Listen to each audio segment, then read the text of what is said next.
अर्जुन उवाच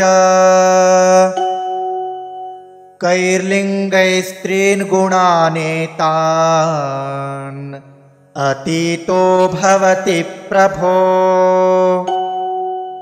किमाचारः कथं चैतान् त्रीन् गुणानतिवर्तते। अर्जुनः उवाच कैः लिङ्गैः त्रीन् गुणान् एतान् अतीतः भवति प्रभो किम् आचारः कथं च एतान् त्रीन् गुणान् अतिवर्तते। अर्जुन उवाच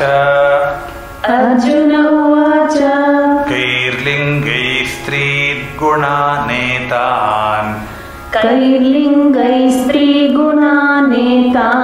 अतीतो भवति प्रभो किमाचारः कथं चैतां स्त्रीन् गुणानतिवर्तते। कैर्लिङ्गैस्त्रीन् गुणानेतान् अतीतो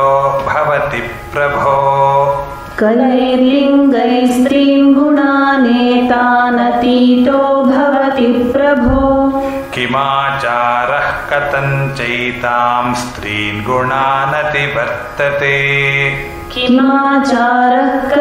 चैतां स्त्रीन् गुणानतिवर्तते। कैर्लिङ्गैस्त्रीन् गुणानेतान् अतीतो भवति प्रभो किमाचारः कथं चैतां स्त्रीन् गुणानतिवर्तते। कैर्लिङ्गैस्त्रीन् गुणानेतान् अतीतो भवति प्रभो किमाचारः कथं चैतां स्त्रीगुणानतिवर्तते।